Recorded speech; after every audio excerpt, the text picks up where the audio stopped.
Bismillahirrahmanirrahim. Assalamualaikum warahmatullahi wabarakatuh. Alhamdulillah wassalatu wassalamu ala Rasulillah wala haula wala quwata illa billahi amma ba'du. Halo teman-teman semuanya, kelas 6 Andalusia dan Cordova. Semuanya sehat ya? Insya Allah. Baik anak-anak, insya Allah pada pertemuan kali ini kita melanjutkan kembali pelajaran kita tahsin ya atau tajwid ya, yang sifatnya untuk di kelas 6 ini adalah pengulangan materi dari dari kelas 2 ya. Ya. Dari kelas 2, 3, 4, 5 dan 5 sampai 5 dan 6-nya ada pengulangan. Insya Allah sebagian besar kalian sudah tahu ya, tinggal diperdalam lagi. Ya. Baik, kita mulai dengan bersama membaca Al-Basmalah. Bismillahirrahmanirrahim.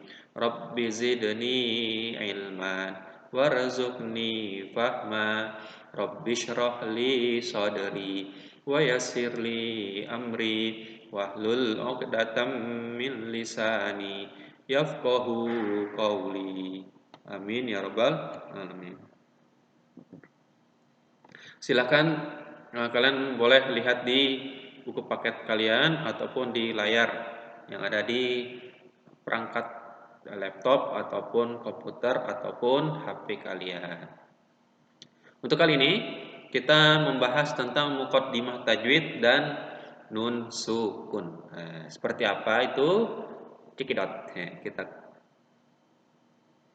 ke pembahasan, yaitu muqaddimah tajwid, yaitu pengertiannya atau definisinya yang dapat dipahami oleh orang banyak adalah secara bahasa dan juga secara istilah. Ya, secara bahasa adalah dia terpaku kepada yang namanya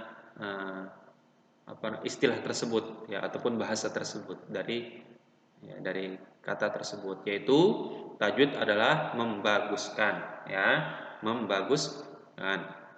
Kemudian pengertian tajwid secara istilah adalah mengeluarkan huruf-huruf Al-Qur'an dari tempat keluarnya, yaitu yang ada di anggota tubuh kita ya, terutama mulut, kerongkongan dan sebagainya, secara baik dan memberikan hak huruf serta sifat-sifatnya.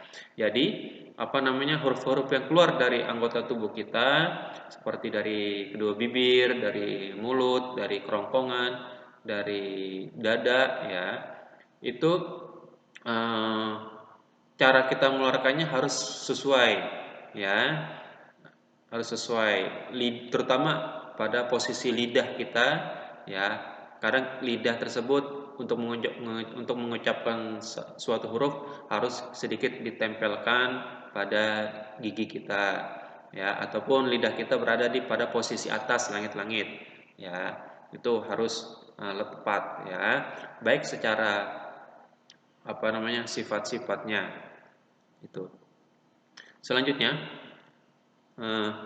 hukum daripada mempelajari ilmu tajwid ini adalah fardu kifayah ya, atau merupakan kewajiban bersama ya, kewajiban bersama. Ini kalau untuk mempelajarinya, seperti kalian di sekolah, kalian masuk ke kelas yang jumlah kalian tuh ada yang 32 maksimal. Nah, itu kalian menerima ilmu ataupun pengetahuan atau penjelasan dari guru-guru itu adalah fardu kifayah. Semuanya berhak menerima. Semuanya berhak tahu, ya. Semuanya berhak untuk mengerti. Nah, setelah kita mengetahui tersebut, maka kita lanjut kepada hukum daripada membacanya, mempraktekannya, yaitu hukumnya adalah fardu fardu ain ya kira-kira ya. Ya, kalau di sini hukum membaca Al-Qur'an dengan memakai aturan tajwid merupakan fardu ain ya, fardu ain atau kewajiban bagi setiap orang. Artinya setiap masing-masing daripada kita, baik itu si A ataupun si B ataupun si C ataupun si D sampai si Z, itu wajib ya untuk membaca Al-Quran sesuai dengan kaidah-kaidahnya. Jadi bukan hanya sebatas kita fardu kifayah, kita tahu semuanya, tidak. Tapi kita harus mempraktekannya pula pada masing-masing yang telah kita dapati tersebut. Kira-kira seperti itu. Ya. Dalil daripada mukadimah tajwid ini yang sering kita dengar biasanya ini dalilnya ada di surat Al-Muzammil ya, kira-kira ya, atau Al-Mudaththir. Warattilil Qur'ana tartila inna sanulqi 'alaika qawlan tsaqila dan seterusnya yang artinya warattilil Qur'ana tartila dan bacalah Al-Qur'an dengan tartil ya, dengan tartil. Wah, ini salah nih. Ya. Ya itu ya. Warattilil Qur'ana tartila dan baca Al-Qur'an dengan tartil. Ya, seperti itu. Apa sih itu tartil? Nah, menurut dari beberapa penjelasan para ulama ya ataupun para pakar, Al-Quran itu dibacanya dengan tartil, yaitu membacanya dengan tajwidnya. Membacanya dengan tajwidnya. Bacalah Al-Quran dengan tartil, yaitu dengan memakai tajwidnya. Ya, ketika kita sudah memakai tajwidnya, maka perhatikan pada masing-masing hurufnya, makhorijul hurufnya, kemudian panjang pendeknya, kemudian harokatnya, apalagi ya, dan seterusnya. Itu harus kita perhatikan dan harus kita pakai hukum tersebut pada saat kita membaca. Ya, kalau menurut Sayyidina Ali bin Abi Thalib, yang dimaksudkan dengan tartil adalah tajwid ya, yaitu membaguskan. Jadi tartil itu menurut beliau adalah tajwid, yaitu membaguskan. Saat beliau ditanya, wahai Ali bin Abi Thalib maksudnya, apa maksud dari membaca Al-Quran dengan tartil? Nah, beliau menjawab, ya ini versinya beliau ya, versinya Ali bin Abi Thalib ya, yaitu huwa tajwidul hurufi wa ma'rifatul wuqufi. Yaitu tartil adalah membaguskan huruf-huruf dan mengetahui tempat-tempat wakofnya. Ya, jadi huruf-huruf itu kita poles, kita baguskan, kita beri parfum, ya, kita beri sampo, biar wangi, biar bagus kalau dibaca, biar enak, ya. Tapi jangan tidur. Dan mengetahui tempat-tempat wakofnya, posisinya apakah posisinya di atas, posisinya di ujung, posisinya di bawah, dan sebagainya. Itu harus sesuai. Jangan sembarangan. Itu kira-kira ya. Kemudian tujuan daripada ilmu tajwid adalah, nah ini nih tujuannya apa sih? Setelah kita ketahui pengertiannya, kemudian hukumnya, ya, yaitu selanjutnya adalah tujuannya, yaitu berupa memelihara bacaan Al-Quran, ya, yang kita baca tersebut dari segala kesalahan atau perubahan, ya. Jadi betul-betul tidak boleh sampai salah, ya, ataupun sampai berubah, apakah itu hurufnya, apakah itu susunannya, apakah itu harokatnya dan sebagainya. Dan memelihara mulut dari kesalahan membaca, artinya betul-betul dijaga, ya, betul-betul kita jaga, jangan sampai mulut ini mengucapkan ayat Al-Quran itu, ya, kalam Allah, perkataan Allah itu salah, bahaya ini.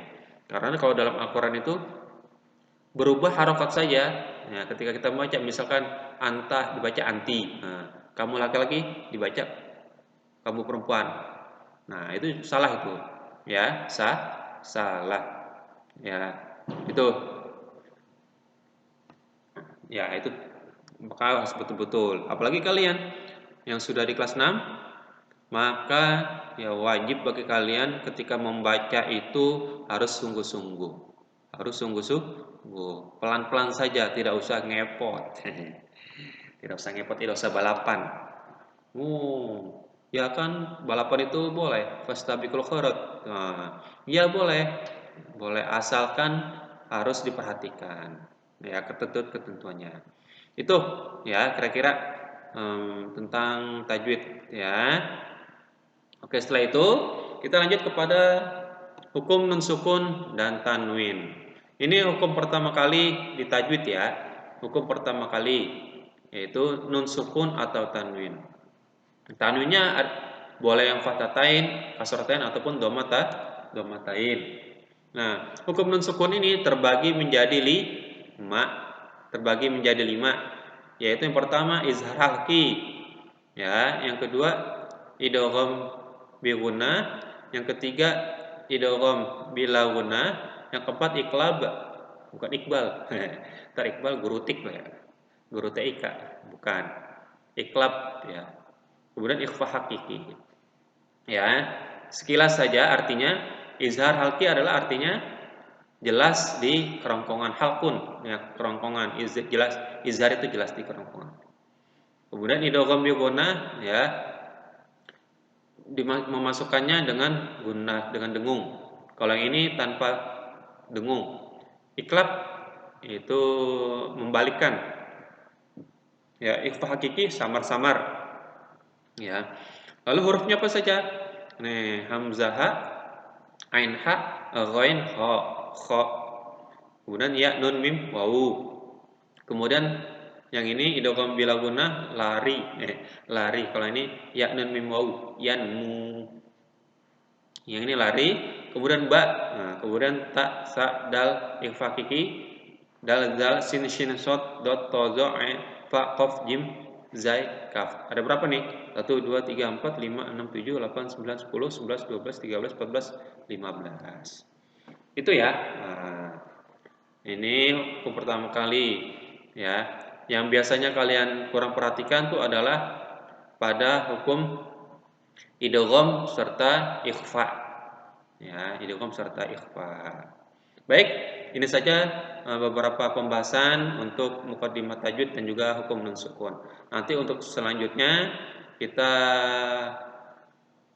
laksanakan pembahasan selanjutnya di virtual Zoom meeting. Baik ya teman-teman ya, terima kasih banyak yang sudah menyaksikan penjelasan dari video ini. Semoga bermanfaat. Kita akhiri dengan membaca kafaratul majlis. Subhanakallahumma wa bihamdika asyhadu an la ilaha illa anta astaghfiruka wa atubu ilaik. Mohon maaf atas segala kekurangan serta kesalahan. Kita akhiri dengan mengucapkan alhamdulillahirabbil alamin. Wassalamualaikum warahmatullahi wabarakatuh. Waalaikumsalam.